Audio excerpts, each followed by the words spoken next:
ಮನಸ್ಸೇ ಮುಖ್ಯ. ಇಂದ್ರಿಯ ಜಯಕ್ಕೆ ಮನಸ್ಸು ಜಯ ಮುಖ್ಯ. ಮೊದಲು ಮನಸ್ಸನ್ನೇ ಗೆಲ್ಲಬೇಕು, ಆಮೇಲೆ ಇಂದ್ರಿಯ ಗೆಲ್ಲೋದು ಸುಲಭ. ಮನಸ್ಸು ಗೆಲ್ಲದೆ ಇದ್ರೆ ಇಂದ್ರಿಯ ಗೆಲ್ಲಕ್ಕಾಗಲ್ಲ.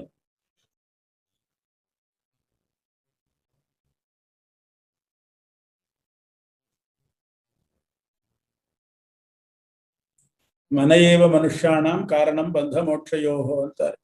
ಮನಸ್ಸೇ ಮುಖ್ಯ ಕಾರಣ.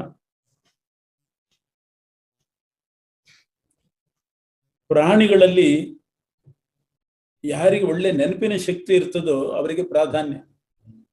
ಯಾಕೆಂದ್ರೆ ಆ ಸ್ಮರಣ ಶಕ್ತಿ ಉಳ್ಳವರಲ್ಲಿ ನನ್ನ ವಿಭೂತಿ ರೂಪ ಇರ್ತದೆ. ಆದ್ರಿಂದ ಸ್ಮರಣ ಶಕ್ತಿ ಉತ್ಕರ್ಷಕ್ಕೆ ಕಾರಣ ನನ್ನ ವಿಭೂತಿ ರೂಪ ಇರೋದ್ರಿಂದ. ಏಕಾದಶ ರುದ್ರರಿದ್ದಾರೆ. 11 ಮಂದಿ ರುದ್ರರ ಪೈಕಿ ಶಂಕರ, ಪಾರ್ವತೀಪತಿ ಶಂಕರ ಒಬ್ಬ. ಅವನಲ್ಲಿ ನನ್ನ ವಿಭೂತಿ ಇದೆ. ಅದರಿಂದ ಅವನು ದಿಕ್ಪಾಲಕನಾಗಿದ್ದಾನೆ. ಶಂಕರ ಅನೇಕ ಅಸುರರನ್ನು ಸಂಹಾರ ಮಾಡಿದ್ದಾನೆ. ಮನೋನಿಯಾಮಕನಾಗಿದ್ದಾನೆ. ಮನಸ್ಸಿಗೆ ಶಾಂತಿ ಕೊಡುವವನು ಶಂಕರನೇ. ವೈಷ್ಣವರಲ್ಲಿ ಅಗ್ರಗಣ್ಯ ಅಂತ ಪ್ರಸಿದ್ಧನಾದವನು. ಈಶ್ವರಾತ್ ಜ್ಞಾನವನ್ವಿಚ್ಛೇತ, ಹರಿಸರ್ವೋತ್ತಮತ್ವ ಜ್ಞಾನ ಕೊಡೋದು ರುದ್ರದೇವರು. ಭೂಮಿ, ನೀರು, ಬೆಂಕಿ, ಗಾಳಿ, ಆಕಾಶ, ಸೂರ್ಯ, ಚಂದ್ರ ಸಾಧಕರಾದ ಜೀವರು. ಇಷ್ಟರಲ್ಲಿ ರುದ್ರದೇವರು ಇರ್ತಾರೆ. ಪಂಚಭೂತಗಳಲ್ಲಿ ಸೂರ್ಯಚಂದ್ರರಲ್ಲಿ ಸಾಧಕರಲ್ಲಿ ರುದ್ರದೇವರು ಇರ್ತಾರೆ. ಪಂಚಮುಖಿ ರುದ್ರದೇವರು 5 ವಿಧವಾದ ಮನಸ್ಸಿನ ಕತ್ತಲೆಯನ್ನ ನಾಶ ಮಾಡತಕ್ಕಂಥವ್ರು. ಇದೆಲ್ಲ ಪರಮಾತ್ಮನ ವಿಭೂತಿ ರೂಪದಿಂದ. ಯಕ್ಷರು, ರಾಕ್ಷಸರು ಅಂತ ಒಂದು ಗುಂಪು. ಅವರಲ್ಲಿ ಕುಬೇರ ಶ್ರೇಷ್ಠ, ಧನಾಧ್ಯಕ್ಷ ಆದ್ರಿಂದ, ಮತ್ತು ದಿಕ್ಪಾಲಕನೂ ಹೌದು ಕುಬೇರ.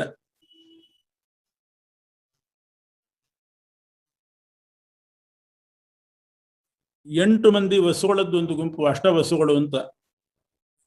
ಅಷ್ಟವಸುಗಳ ಮಧ್ಯದಲ್ಲಿ ಅಗ್ನಿ ಶ್ರೇಷ್ಠ. ಯಾಕೆಂದ್ರೆ ಅಗ್ನಿ ಇಲ್ಲದೆ ಅಡಿಗೆ ಆಗೋದಿಲ್ಲ. ಸೂರ್ಯ ಇರೋ ತನಕ ಸೂರ್ಯನ ಬೆಳಕು, ಸೂರ್ಯ ಅಸ್ತಂಗತನಾದಾಗ ಅಗ್ನಿ ಬೆಳಕು. ದೀಪ ಹಚ್ಚುತ್ತೇವೆ, ಅಗ್ನಿದ್ದೇ ಬೆಳಕು.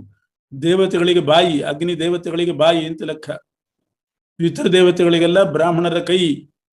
ಬ್ರಾಹ್ಮಣರ ಕೈಯಲ್ಲಿ ಏನು ಕೊಟ್ಟರೆ ಪಿತೃದೇವತೆಗಳಿಗೆ ತೃಪ್ತಿ, ಅಗ್ನಿಯಲ್ಲಿ ಹಾಕಿದರೆ ದೇವತೆಗಳಿಗೆ ತೃಪ್ತಿ. ಅದರಿಂದ ಸ್ವಾಹಾಕಾರ ಅಗ್ನಿಯಲ್ಲಿ, ಶ್ರಾದ್ದ ಸ್ವಧಾಕಾರ ಬ್ರಾಹ್ಮಣರ ಕೈಯಲ್ಲಿ. ಹೀಗೆ ಅಗ್ನಿಯ ಕೆಲಸ ಬಹಳ ಇದೆ. ದಿಕ್ಪಾಲಕನೂ ಹೌದು, ಆಗ್ನೇಯ ದಿಕ್ಕಿಗೆ ಅಧಿಪತಿನೂ ಆಗಿದ್ದಾನೆ ಅಗ್ನಿ. ಶಿಖರ ಇರತಕ್ಕಂಥ ಪರ್ವತಗಳಲ್ಲಿ ಮೇರು ಪರ್ವತ ಶ್ರೇಷ್ಠ. ಮೇರು ಪರ್ವತದಲ್ಲಿ ಎಷ್ಟು ಗುಹೆಗಳಿದೆ. ಭಾರತ, ಸಮುದ್ರ, ಮೇರು ಮತ್ತು ನಾರಾಯಣ, ಈ 4ರಲ್ಲಿ 4 ಲೆಕ್ಕ ಮಾಡ್ಲಿಕ್ಕೆ ಆಗೋದಿಲ್ಲ ಅಂತ. ಭಾರತದಿಂದ ಎಷ್ಟು ಪುಣ್ಯ ಅನ್ನೋದು ಲೆಕ್ಕ ಮಾಡ್ಲಿಕ್ಕೆ ಆಗೋದಿಲ್ಲ. ಮಹಾಭಾರತದಿಂದ ಬರುವ ಪುಣ್ಯ ಅಥವಾ ಭಾರತ ದೇಶದಲ್ಲಿ ಬರುವ ಪುಣ್ಯ, ಅದಕ್ಕೆ ಲೆಕ್ಕ ಇಲ್ಲ. ಸಮುದ್ರದಲ್ಲಿರುವ ನೀರಿಗೆ ಲೆಕ್ಕ ಇಲ್ಲ. ಮೇರು ಪರ್ವತದಲ್ಲಿರುವ ಗುಹೆಗಳಿಗೆ ಲೆಕ್ಕ ಇಲ್ಲ. ನಾರಾಯಣನಲ್ಲಿರುವ ಗುಣಗಳಿಗೆ ಲೆಕ್ಕ ಇಲ್ಲ. ಅಷ್ಟು ಗುಹೆ ಉಳ್ಳಂಥ ಮೇರು ಪರ್ವತ ಶ್ರೇಷ್ಠ. ಅಲ್ಲಿ ಪರಮಾತ್ಮನ ವಿಭೂತಿ. ಪುರೋಹಿತರು ಅಂತ ಒಂದು ಗುಂಪು. ಪುರೋಹಿತರ ಪೈಕಿ ಬೃಹಸ್ಪತ್ಯಾಚಾರ್ಯರು, ಇಂದ್ರನ ಪುರೋಹಿತರು, ಆದ್ದರಿಂದ ಅವರು ಶ್ರೇಷ್ಠ. ಸುಬ್ರಹ್ಮಣ್ಯ, ಸೇನಾಧಿಪತಿಗಳು ಅಂತ ಇರ್ತಾರೆ. ಸೇನಾಧಿಪತಿಗಳ ಗುಂಪಿನಲ್ಲಿ ಸುಬ್ರಹ್ಮಣ್ಯ ಅವನು ಶ್ರೇಷ್ಠ. ಯಾಕೆಂದ್ರೆ ಪರಮಾತ್ಮನ ವಿಭೂತಿ ಇದೆ. ಆದ್ರಿಂದ ದೇವತೆಗಳ ಸೇನಾಧಿಪತಿ ಆಗಿದ್ದಾನು ಸುಬ್ರಹ್ಮಣ್ಯ. ತಾರಕಾಸುರನನ್ನು ಸಂಹಾರ ಮಾಡಬೇಕಾಯಿತು, ಆವಾಗ ಸುಬ್ರಹ್ಮಣ್ಯ ಹುಟ್ಟಿದ. ಸೇನಾಧಿಪತಿಯಾದ ತಾರಕಾಸುರನನ್ನು ಕೊಂದು ದೇವತೆಗಳಿಗೆ ಕ್ಷೇಮ ಉಂಟು ಮಾಡಿದವು. ಅವನ ಪೂಜೆಯಿಂದ ಸಂತಾನ ಪ್ರಾಪ್ತಿ. ಬ್ರಹ್ಮಚಾರಿ. ಜಲಾಶಯಗಳಲ್ಲಿ ಸಮುದ್ರ ಶ್ರೇಷ್ಠ. 3 ಲೋಕದಲ್ಲಿರುವ ತ್ರೈಲೋಕ್ಯ ಯಾನಿ ತೀರ್ಥಾನಿ, ಆ 3 ಲೋಕದಲ್ಲಿರುವ ಸಮಸ್ತ ತೀರ್ಥಗಳು ಸಮುದ್ರದಲ್ಲಿರ್ತದೆ ಅಂತ ಉಂಟು. ಪರ್ವಕಾಲದಲ್ಲಿ ಮಾತ್ರ ಸಮುದ್ರ ಸ್ಪರ್ಶ ಮಾಡಬೇಕು, ಯಾವಾಗಲೂ ಮಾಡೋ ಹಾಗಿಲ್ಲ. ದ್ವಾರಕೆ ಸಮುದ್ರ ಮಾತ್ರ ಯಾವಾಗಲೂ ಮಾಡಬಹುದು. ಅದು ಬಿಟ್ಟರೆ ಬೇರೆ ಸಮುದ್ರಗಳು ಪರ್ವಕಾಲದಲ್ಲಿ ಮಾತ್ರ. ಭಾನುವಾರ, ಅಮಾವಾಸ್ಯೆ, ಹುಣ್ಣಿಮೆ, ಸಂಕ್ರಮಣ ಇಂಥ ಕಾಲದಲ್ಲಿ ಮಾತ್ರ. ಸಮುದ್ರ ಬಹಳ ಶ್ರೇಷ್ಠ. ಮಹರ್ಷಿಗಳ ಪೈಕಿ ಭೃಗು ಋಷಿಗಳಲ್ಲಿ ಪರಮಾತ್ಮನ ವಿಭೂತಿ. ಯಾಕೆಂದ್ರೆ ಭೃಗು ಋಷಿಗಳೇ ಹರಿಸರ್ವೋತ್ತಮತ್ವವನ್ನು ಜಗತ್ತಿಗೆ ತೋರಿಸಿದವು. ತ್ರಿದೇವತಾ ಪರೀಕ್ಷೆ ಅಂತ ಮಾಡಿ 3 ಲೋಕಕ್ಕೆ ಹೋಗಿ ದೇವತೆಗಳ ಪರೀಕ್ಷೆ ಮಾಡಿ ವಿಷ್ಣು ಸರ್ವೋತ್ತಮ ಅಂತ ಜಗತ್ತಿಗೆ ಸಾರಿದವರು ಭೃಗು ಋಷಿಗಳು. ಅವರಲ್ಲಿ ಪರಮಾತ್ಮನ ವಿಭೂತಿ ಇದೆ. ಅಕ್ಷರಗಳ ಪೈಕಿ ಓಂಕಾರ. ಓಂಕಾರ ಅನ್ನೋದು ಸಮಸ್ತ ವೇದಾರ್ಥವನ್ನು ಒಳಗೊಂಡದ್ದು. ಓಂಕಾರ ಇಲ್ಲದೆ ಇದ್ರೆ ವೇದ ಹೇಳಿ ಉಪಯೋಗ ಇಲ್ಲ. ವೇದ ಫಲ ಕೊಡಬೇಕಾದ್ರೆ ಓಂಕಾರ ಹೇಳೇ ಹೇಳಬೇಕು. ಭಗವಂತನ ದಿವ್ಯ ನಾಮ ಓಂ ತತ್ ಸತ್, 3 ಪರಮಾತ್ಮನ ನಾಮ. ಓಂ ತತ್ ಸದಿತಿ ನಿರ್ದೇಶೋ ಬ್ರಹ್ಮಣಸ್ತ್ರಿವಿಧ ಸ್ಮೃತಃ. ಆದ್ದರಿಂದ ಓಂಕಾರವು ಭಗವಂತನ ನಾಮ ಆಗಿದೆ. ವೇದದ ಆದಿಯಲ್ಲಿ ಪಠನೀಯಾಗಿದೆ. ಅಕಾರ ಉಕಾರ ಮಕಾರ ನಾದ ಬಿಂದು ಘೋಷ ಶಾಂತ ಅತಿಶಾಂತ ಅಂತ 8 ಅಕ್ಷರಗಳಿಂದ ಕೂಡ್ಕೊಂಡದ್ದು. ಎಲ್ಲ ಮಂತ್ರಗಳಿಗೆ ವೇದಗಳಿಗೆ ಮೂಲ ಪರಮಾತ್ಮನ ವಿಭೂತಿ ರೂಪ ಇದೆ. ಯಜ್ಞಗಳು ಬೇಕಾದಷ್ಟಿದೆ. ಜ್ಯೋತಿಷ್ಠೋಮ, ಸೋಮಯಾಗ ಇತ್ಯಾದಿಗಳೆಲ್ಲ ಇದೆ. ಅಶ್ವಮೇಧ, ರಾಜಸೂಯ. ಯಜ್ಞಗಳ ಪೈಕಿ ಬಹಳ ಶ್ರೇಷ್ಠವಾದ ಯಜ್ಞ ಅಂದರೆ ಜಪಯಜ್ಞ. ಯಜ್ಞಾನಾಂ ಜಪಯಜ್ಞೋಸ್ಮಿ. ಯಾಕೆ ಜಪಯಜ್ಞ ಮಾಡುವಾಗ ಹೊಗೆ ಬರಲ್ಲ, ತಾಪ ಆಗೋದಿಲ್ಲ, ಹೆಚ್ಚು ಖರ್ಚೂ ಇಲ್ಲ, ಯಾರಿಗೆ ತೊಂದರೆಯೂ ಇಲ್ಲ. ಏಕಾಂತದಲ್ಲಿ ಎಲ್ಲಿಯಾದರೂ ಕೂತುಕೊಂಡು ಜಪ ಮಾಡಿಬಿಟ್ರೆ ಆ ಜಪಯಜ್ಞವೇ ಶ್ರೇಷ್ಠ.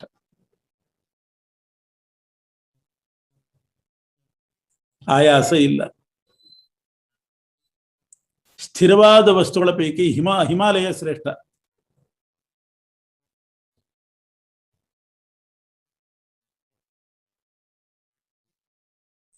ಮರಗಳ ಪೈಕಿ ಅಶ್ವತ್ಥ.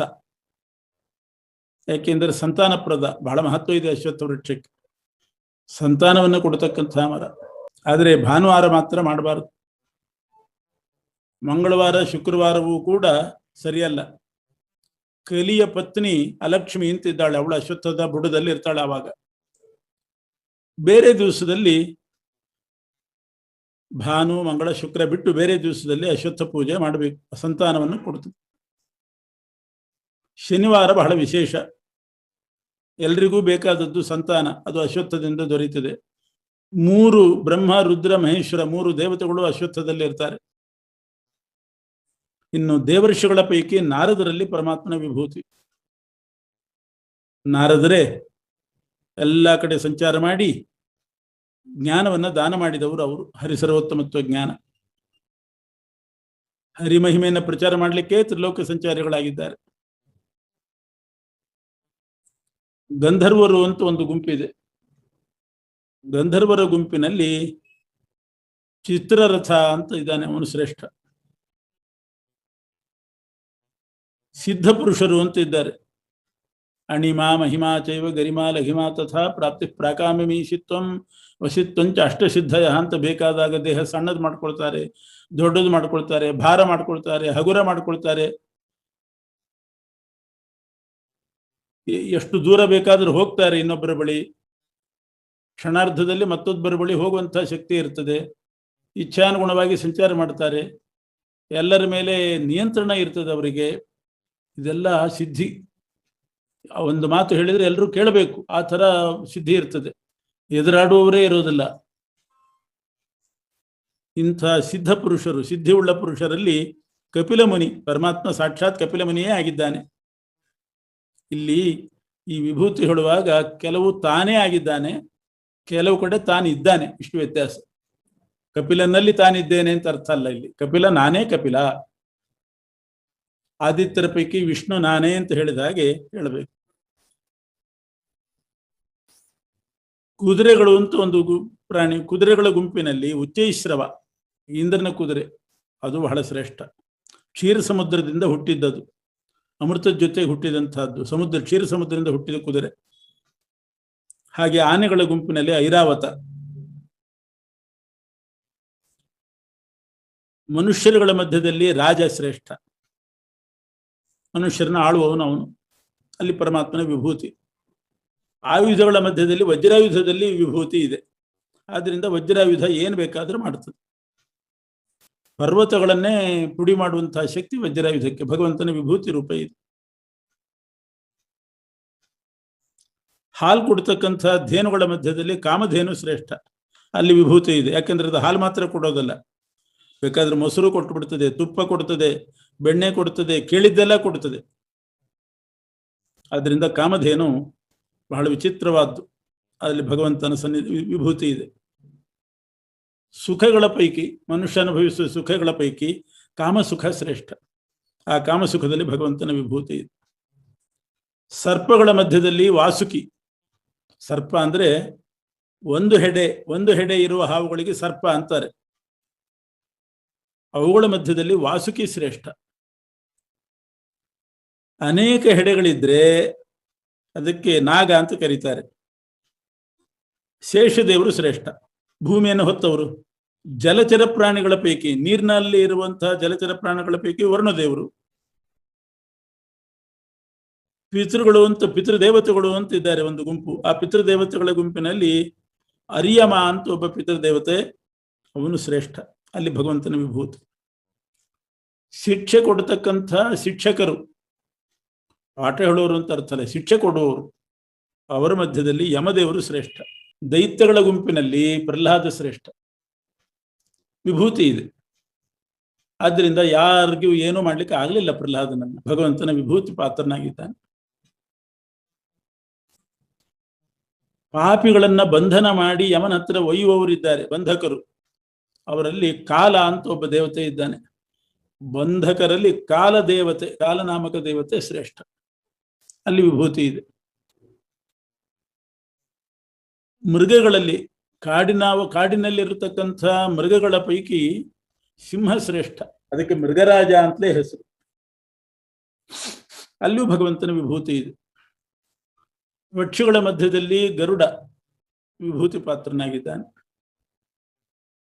ಶಸ್ತ್ರಧಾರಿಗಳ ಪೈಕಿ ರಾಮದೇವರು, ಕೋದಂಡ ರಾಮ, ದಾಶರಥಿ ರಾಮ ಶ್ರೇಷ್ಠ.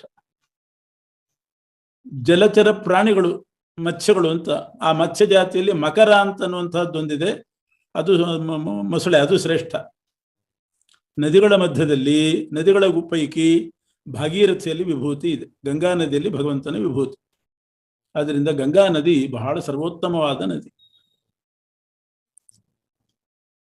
ಮತ್ತು ಜಗತ್ತಿಗೆ ಸೃಷ್ಟಿಕರ್ತ ನಾನೇ, ಲಯಕರ್ತ ನಾನೇ, ಸಂಹಾರಕರ್ತನೂ ನಾನೇ, ಪಾಲನೆ ಮಾಡುವವನು ನಾನೇ. ಯಾವ ದೇಶದಲ್ಲಿ ಯಾವ ಕಾಲದಲ್ಲಿಯೂ ನನ್ನನ್ನು ಬಿಟ್ಟರೆ ಮತ್ತೊಬ್ಬರು ಸೃಷ್ಟಿ ಸಂಹಾರ ಮಾಡುವವರಿಲ್ಲ, ಅದನ್ನು ಮಧ್ಯದಲ್ಲಿ ಹೇಳಿದ್ದಾನೆ. ವಿದ್ಯೆಗಳು ಅಂತಿದೆ, ಅನೇಕ ವಿದ್ಯೆಗಳು. ಆ ವಿದ್ಯೆಗಳ ಪೈಕಿ ಯಾವುದು ಶ್ರೇಷ್ಠ? ವೇದಾಂತ ವಿದ್ಯೆ ಶ್ರೇಷ್ಠ. ವೇದಾಂತ ವಿದ್ಯೆಯಲ್ಲಿ ಪರಮಾತ್ಮನ ವಿಭೂತಿ. ಆದ್ದರಿಂದ ಬೇಕಾದಷ್ಟು ವಿದ್ಯೆ ಕಲಿತವರು ಇರ್ತಾರೆ, ಆದರೆ ವೇದಾಂತ ವಿದ್ಯೆ ಕಲಿತವರಿಗೆ ವಿದ್ವಾನ್ ಅಂತ ಕರೀತಾರೆ, ಅವರಿಗಿರೋ ಮರ್ಯಾದೆನೇ ಬೇರೆ. ವೇದಾಂತ ವಿದ್ಯೆಯಲ್ಲಿ ಪರಮಾತ್ಮನ ವಿಭೂತಿ ಇದೆ. ವೇದಾಂತ ವಿದ್ಯೆ ಅಂದ್ರೆ ಇದೆ, ಬ್ರಹ್ಮಸೂತ್ರ, ಗೀತಾ, ಇವೆಲ್ಲ ವೇದಾಂತ ವಿದ್ಯೆ. ಚರ್ಚೆಗಳು ಅಂತಿದೆ, ವಾದ, ಜಲ್ಪ, ವಿತಂಡ ಅಂತ 3 ಥರ ಚರ್ಚೆಗಳು. ಇದರಲ್ಲಿ ವಾದ ಅನ್ನೋದು ಬಹಳ ಶ್ರೇಷ್ಠವಾದ ವಿಭೂತಿ ಇದೆ. ಅದರಲ್ಲಿ ವಿತಂಡ ಮಾಡಬಾರ್ದು, ವಾದ ಮಾಡಬೇಕು. ವಾದ ಅಂದ್ರೆ ಏನು? ಗುರುಗಳು ಮತ್ತು ಶಿಷ್ಯರು ಪರಸ್ಪರ ಪ್ರಶ್ನೋತ್ತರಗಳಿಂದ ಸಂಶಯ ಪರಿಹಾರ ಮಾಡಿಕೊಳ್ಳೋದು. ಶಿಷ್ಯ ಕೇಳೋದು, ಗುರುಗಳು ಉತ್ತರ ಹೇಳೋದು, ಇದು ವಾದ. ಈ ಚರ್ಚೆ ಬಹಳ ಶ್ರೇಷ್ಠ. ಇದರಲ್ಲಿ ಪರಮಾತ್ಮನ ವಿಭೂತಿ ಇದೆ.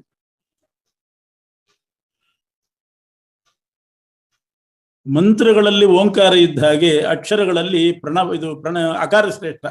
ಮೊದಲನೇ ಅಕ್ಷರ ಅ ಅಂದ್ರೆ ಅಧಿಕ, ಅ ಅಂದ್ರೆ ನಿಷೇಧಾಕ್ಷರ, ಅದು ಅಲ್ಲ, ಪರಮಾತ್ಮ ಜೀವ ಅಲ್ಲ. ಹೀಗೆ ಅಕಾರವು ಬಹಳ ಶ್ರೇಷ್ಠವಾದ ಅಕ್ಷರ. ಅಧಿಕ ಅಂದ್ರೆ ಪೂರ್ಣ ಅಂತ ಅರ್ಥ, ಪೂರ್ಣತ್ವವನ್ನು ಹೇಳೋದು. ಸಮಾಸಗಳು ಅಂತಿದೆ, 2-3 ಪದಗಳನ್ನು ಸೇರಿಸಿ ಒಂದು ಮಾಡೋದು ಸಮಾಸ. ಅದರಲ್ಲಿ ದ್ವಂದ್ವ ಸಮಾಸ ಶ್ರೇಷ್ಠ. ಯಾಕೆಂದ್ರೆ 2 ಪದಗಳ ಅರ್ಥಕ್ಕೆ ಪ್ರಾಧಾನ್ಯ ಇರ್ತದೆ. ರಾಮಕೃಷ್ಣವು ಅಂದರೆ ರಾಮನಿಗೂ ಪ್ರಾಧಾನ್ಯ, ಕೃಷ್ಣನಿಗೂ ಪ್ರಾಧಾನ್ಯ.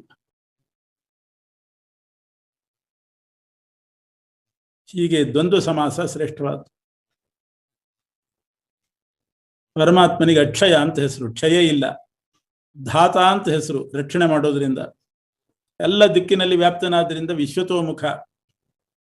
ರೋಗಾದಿಗಳನ್ನುಂಟು ಮಾಡಿ ಪ್ರಾಣಿಗಳನ್ನ ನಾಶ ಮಾಡೋದ್ರಿಂದ ಮೃತ್ಯು ಅಂತಲೂ ಹೆಸರು ಅವನಿಗೆ. ಉದ್ಭವ ಅಂತ ಹೆಸರು. ಪ್ರಾಣಿಗಳನ್ನು ಸೃಷ್ಟಿ ಮಾಡೋದು ಅವನೇ, ಆದ್ರಿಂದ ಉದ್ಭವ. ಕೀರ್ತಿ, ಸಂಪತ್ತು, ಎಲ್ಲದಕ್ಕೂ ಅಭಿಮಾನಿ ದೇವತೆ. ವಾಗ್ಮಿತಾ ಗುಣ, ವಕ್ತೃತ್ವಕ್ಕೆ ಅವನ ಅಭಿಮಾನಿ ದೇವತೆ. ಸ್ಮರಣ ಶಕ್ತಿ, ಬುದ್ಧಿಶಕ್ತಿ, ಧೈರ್ಯ, ಕ್ಷಮ, ಇದರ ಅಭಿಮಾನಿ ದೇವತೆಗಳಲ್ಲಿ ಅವನಿದ್ದಾನೆ. ಅದೇ ಹೆಸರು ಅವನಿಗೆ. ಸಾಮಗಳ ಪೈಕಿ ಬೃಹತ್ ಸಾಮ ಅಂತ ಒಂದಿದೆ, ಅದು ಬಹಳ ಶ್ರೇಷ್ಠ. ಛಂದಸ್ಸು ಅಂತಿದೆ. ಅನುಷ್ಠುಪು, ಬೃಹತಿ ಛಂದಸ್ಸು, ಅನುಷ್ಠುಪ್ ಛಂದಸ್ಸು, ಗಾಯತ್ರಿ ಛಂದಸ್ಸು, ಪಂಕ್ತಿ ಛಂದಸ್ಸು. ಗಾಯತ್ರಿ ಛಂದಸ್ಸು ಬಹಳ ಶ್ರೇಷ್ಠ. 12 ಮಾಸಗಳಿದೆ. ಮಾಸಗಳ ಪೈಕಿ ಮಾರ್ಗಶಿರ ಮಾಸ ಕೇಶವ ನಿಯಾಮಕ. ಅದಕ್ಕೆ 12 ಮೂರ್ತಿಗಳಲ್ಲಿ ಕೇಶವ ಮೊದಲನೇ ರೂಪ, ಅದು ನಿಯಾಮಕ. ಆದ್ರಿಂದ ಮಾರ್ಗಶಿರ ಮಾಸ ಬಹಳ ಶ್ರೇಷ್ಠ. ಅದರಲ್ಲಿ ವಿಭೂತಿ ಇದೆ. ಮಾರ್ಗಶಿರ ಮಾಸದಲ್ಲಿ ಪರಮಾತ್ಮನ ವಿಭೂತಿ. ಋತುಗಳ ಪೈಕಿ ವಸಂತ ಋತುವಿನಲ್ಲಿ ಪರಮಾತ್ಮನ ವಿಭೂತಿ. ಮೋಸ ಮಾಡುವ ವಿದ್ಯೆಗಳು ಇದೆ, ಅದರಲ್ಲಿ ಜೂಜಾಟ, ಅದರಲ್ಲಿ ಪರಮಾತ್ಮನ ವಿಭೂತಿ. ತೇಜಸ್ಸು, ಜಯ, ನಿಶ್ಚಯಾತ್ಮಕವಾದ ಜ್ಞಾನ, ಇವೆಲ್ಲ ಕೊಡುವವನು ನಾನೇ. ಯಾದವರ ಪೈಕಿ ವಾಸುದೇವ ಅಂದ್ರೆ ಕೃಷ್ಣ ನಾನಾಗಿದ್ದೇನೆ ಅಂತ ಅರ್ಥ ಅಲ್ಲಿ. ಪಾಂಡವರ ಪೈಕಿ ಅಂದ್ರೆ ಭೀಮನನ್ನ ಬಿಟ್ಟು ಪಾಂಡವರ ಪೈಕಿ ಅರ್ಜುನನಲ್ಲಿ ವಿಭೂತಿ. ಭೀಮನನ್ನು ಸೇರಿಸಿದ್ರೆ ಭೀಮನನ್ನು ಬಿಟ್ಟು ಉಳಿದ 4 ಮಂದಿ ತಗೊಂಡಾಗ ಅರ್ಜುನನಲ್ಲಿ ವಿಭೂತಿ. ಮುನಿಗಳ ಪೈಕಿ ವೇದವ್ಯಾಸ ದೇವರೇ ನಾನು, ಯಾರೋ ಒಬ್ಬರಲ್ಲ, ನಾನೇ ವೇದವ್ಯಾಸ ಅಂತ ಹೇಳ್ಕೊಂಡಿದ್ದಾರೆ ಕೃಷ್ಣ. ಜ್ಞಾನಿಗಳ ಮಧ್ಯದಲ್ಲಿ ಶುಕ್ರಾಚಾರ್ಯ, ಅವರಲ್ಲಿ ವಿಭೂತಿ ಇದೆ. ಹೀಗೆ ನೀತಿ, ದಂಡ, ಮೌನ, ಇವೆಲ್ಲ ವಿಶೇಷ ಗುಣಗಳು. ಜ್ಞಾನ, ಇಂಥ ಗುಣಗಳೇನಿದೆ ಅದೆಲ್ಲ ನನ್ನಿಂದಲೇ ಉಂಟಾಗುವುದು. ನಾನೇ ವಸ್ತುಗಳಿಗೆ ಉತ್ಕರ್ಷವನ್ನು ಕೊಡ್ತಕ್ಕಂಥವನು. ಇಷ್ಟು ಮಾತ್ರ ಅಲ್ಲ, ಒಟ್ಟಿನಲ್ಲಿ ಹೇಳಬೇಕು ಅಂದರೆ ಜಗತ್ತಿನಲ್ಲಿ ಯಾವುದ್ಯಾವುದು ಎದ್ದು ಕಾಣುತ್ತದೆ, ಹೆಚ್ಚಳಿಕೆ ಉಳ್ಳಂಥ ವಸ್ತು ಕಾಣ್ತದೆ, ಅದರಲ್ಲೆಲ್ಲ ನನ್ನ ಒಂದು ವಿಭೂತಿ ಇದೆ ಅಂತ ತಿಳ್ಕೊಳ್ಳಿ. ಆದ್ದರಿಂದಲೇನೆ ವಿಶೇಷವಾಗಿ ಆಯಾ ವಸ್ತುಗಳು ಎದ್ದು ಕಾಣ್ತದೆ. ಇಲ್ಲದೆ ಇದ್ರೆ ಆ ವಸ್ತುಗಳಿಗೆ ಆ ಮಹತ್ವ ಬರಲಿಕ್ಕೆ ಸಾಧ್ಯ ಇಲ್ಲ. ಈ ರೀತಿ ನಾನು ಇಡೀ ಜಗತ್ತನ್ನ ವಿಭೂತಿ ರೂಪದಿಂದ ವ್ಯಾಪಿಸಿದ್ದೇನೆ ಅಂತ ಶ್ರೀಕೃಷ್ಣ ವಿಭೂತಿ ಅಧ್ಯಾಯವನ್ನ ಮುಗಿಸಿದ್ದಾನೆ. ಕೃಷ್ಣ ಅರ್ಪಣಮಸ್ತು. ಅರ್ಜುನ ಪರಮಾತ್ಮನ ವಿಭೂತಿ ರೂಪಗಳ ಉಪದೇಶವನ್ನು ಕೇಳಿ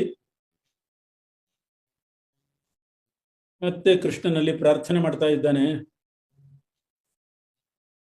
ನೀನು ನನ್ನ ಮೇಲೆ ಪರಮಾನುಗ್ರಹ ಮಾಡಿ ಅತ್ಯಂತ ಗುಹ್ಯವಾಗಿರತಕ್ಕಂಥ ಅಧ್ಯಾತ್ಮ ವಿದ್ಯೆಯನ್ನು ಉಪದೇಶ ಮಾಡಿದ್ದಿ. ಮೋಹ ನಾಶ ಆಗಿದೆ. ನಿನ್ನಿಂದಲೇ ಜಗತ್ತಿನ ಸೃಷ್ಟಿ, ಸ್ಥಿತಿ, ಸಂಹಾರ, ನಿಯಮನ, ಜ್ಞಾನ ಬಂಧ ಮೋಕ್ಷಗಳು ಜಗತ್ತಿಗೆ ಉಂಟಾಗ್ತದೆ ಅಂತ ಕೇಳಿ ತಿಳಿದಿದ್ದೇನೆ. ಅದರ ಜೊತೆಗೆ ಅನೇಕ ಮಹಿಮೆಗಳನ್ನು ಕೇಳಿದ್ದೀನಿ.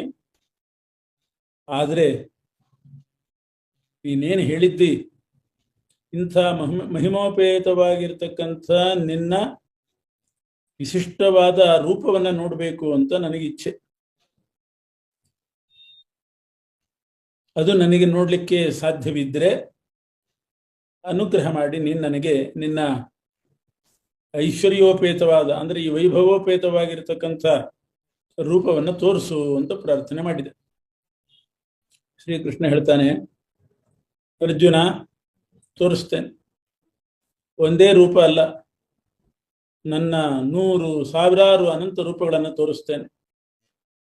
ಅದೆಲ್ಲ ಲೋಕ ವಿಲಕ್ಷಣ ರೂಪಗಳು, ನಾನಾ ಬಣ್ಣದ್ದು, ನಾನಾ ವರ್ಣಗಳಿಂದ ಕೂಡಿದ್ದು, ನಾನಾ ಆಕಾರದಿಂದ ಕೂಡಿದಂತಹ ರೂಪಗಳು, ನಾನಾ ಪ್ರಕಾರದ್ದು. ಅದನ್ನೆಲ್ಲ ನೋಡು. ಆ ನನ್ನ ದೇಹದಲ್ಲಿ ಆದಿತ್ಯರು, 12 ಆದಿತ್ಯರು, ಅಷ್ಟವಸುಗಳು, ಏಕಾದಶಿ ರುದ್ರರು, ಅಶ್ವಿನಿ ದೇವತೆಗಳು, 49 ಮಂದಿ ಮರುದೇವತೆಗಳು, ಇವರನ್ನೆಲ್ಲ ನೀನು ನೋಡ್ಬೋದು ನನ್ನ ಶರೀರದಲ್ಲಿ. ಇದುವರೆಗೆ ನೀನು ನೋಡದೇ ಇರತಕ್ಕಂಥ ಅತ್ಯಾಶ್ಚರ್ಯವಾದ ಅನೇಕ ವಸ್ತುಗಳನ್ನು ಕೂಡ ನೋಡಬಹುದು. ನನ್ನ ಉದರದಲ್ಲಿ ಚರಾಚರಾತ್ಮಕವಾದ ಸಮಸ್ತ ಪ್ರಪಂಚ ಇದೆ, ಅದನ್ನು ನೋಡ್ಬೋದು.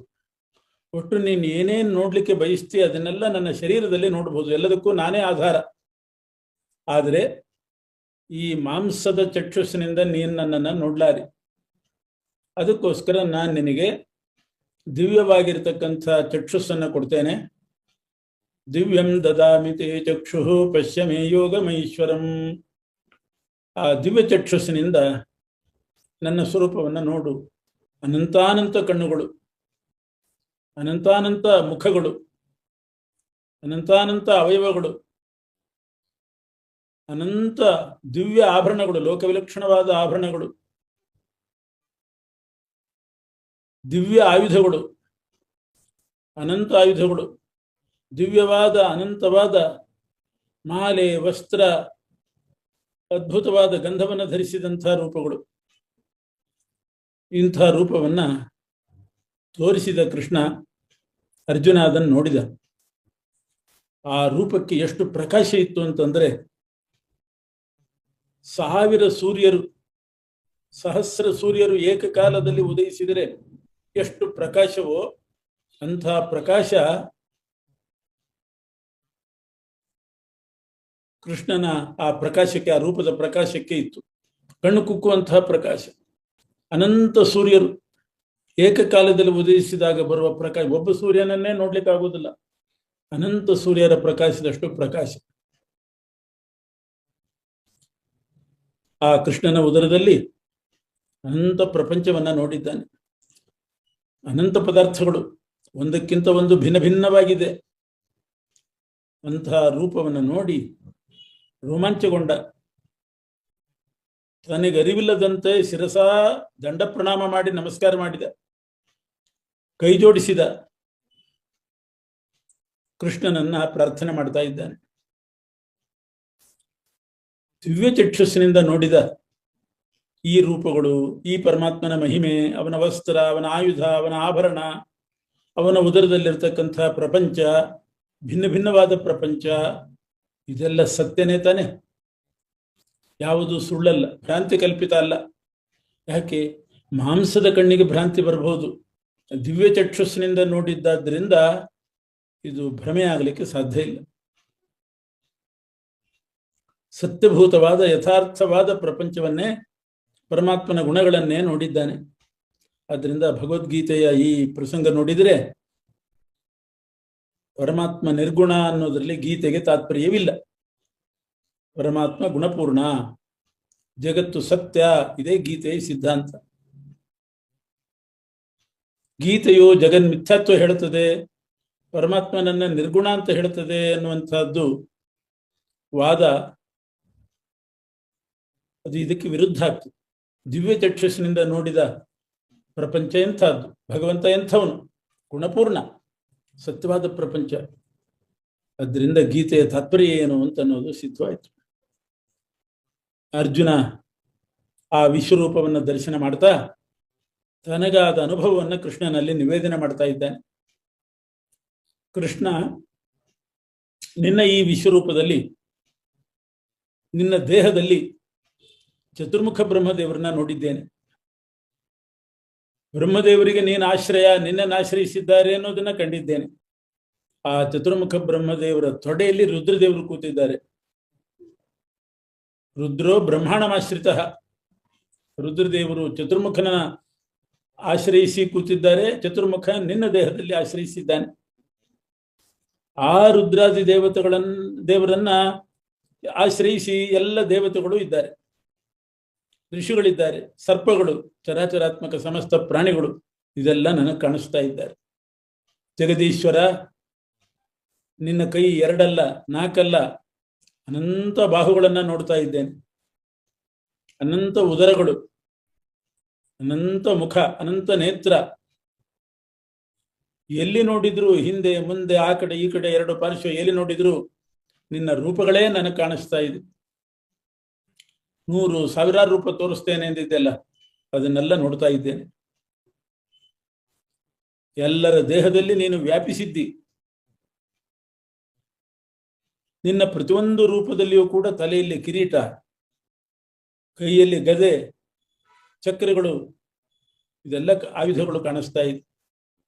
ನೀನೊಂದು ಬೆಳಕಿನ ಮುದ್ದೆ, ತೇಜ ಪುಂಜ, ತೇಜೋ ರಾಶಿಯಾಗಿ ಕಾಣಿಸ್ತಾ ಇದ್ದಿ. ನಿನ್ನ ಕಾಂತಿ ನಾನು ಇದುವರೆಗೆ ನೋಡಿಲ್ಲ, ಅಸಾಧಾರಣವಾದದ್ದು. ಅಗ್ನಿ, ಸೂರ್ಯ,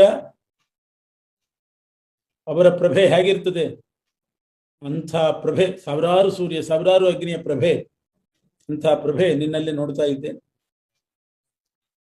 ನೀನು ಇಂಥವನು ಅಂಥವನು ಅಂತ ಯಾವುದನ್ನು ನಿಶ್ಚಯ ಮಾಡಲಿಕ್ಕೆ ನನಗೆ ಸಾಧ್ಯವಾಗ್ತಾ ಇಲ್ಲ. ಆದರೂ ನಿನ್ನ ಅನುಗ್ರಹದಿಂದ ತಕ್ಕ ಮಟ್ಟಿಗೆ ನೋಡ್ತಾ ಇದ್ದೇನೆ. ನೀನೇ ಪರಬ್ರಹ್ಮ, ನೀನೇ ನಾಶರಹಿತ, ನೀನೇ ಜಗತ್ತಿಗೆ ಆಶ್ರಯ, ನಿನಗೆ ಹ್ರಾಸ ಇಲ್ಲ, ಶಾಶ್ವತ ಧರ್ಮ ಪರಿಪಾಲಕ ನೀನು. ಇದೆಲ್ಲ ಗೊತ್ತಾಗ್ತಾ ಇದೆ. ಶಾಶ್ವತ ಧರ್ಮ ಗೋಪ್ತ ಅಂತ ಅರ್ಜುನ ನಿವೇದನೆ ಮಾಡ್ತಾ ಇದ್ದಾನೆ. ಈ ಶಾಶ್ವತ ಧರ್ಮ ಗೋಪ್ತ ಅಂತ ಕೃಷ್ಣನನ್ನು ಹೊಗಳಿದ್ರಿಂದ ಒಂದು ಪ್ರಮೇಯ ಗೊತ್ತಾಗ್ತಾ ಇದೆ. ಏನು ಅಂದ್ರೆ, ಶಾಶ್ವತ ಧರ್ಮ ಗೋಪ್ತ, ಧರ್ಮ ಅನ್ನೋದು ಶಾಶ್ವತ ಅಂದರೆ ಪ್ರತಿಯೊಂದು ಯುಗಕ್ಕೆ ಯಾವುದು ಧರ್ಮ ಅಂತ ಮೊದಲೇ ನಿರ್ಧಾರ ಆಗಿದೆ. ಈ ಯುಗಕ್ಕೆ, ಈ ಕಾಲಕ್ಕೆ ನಾವು ಧರ್ಮವನ್ನು ವ್ಯವಸ್ಥೆ ಮಾಡೋ ಹಾಗಿಲ್ಲ. ಕೆಲವರು ಹೇಳೋದುಂಟು, ಹಳೇ ಕಾಲದ ಧರ್ಮವನ್ನ ಏನು ಅನುಷ್ಠಾನ ಮಾಡ್ತೀರಿ, ಕಾಲಕ್ಕೆ ಸರಿಯಾಗಿ ಧರ್ಮ ಬದಲಾಯಿಸಬೇಕು. ನಾವು ಧರ್ಮ ಬದಲಾಯಿಸಿಕೊಂಡಿದ್ದೇವೆ.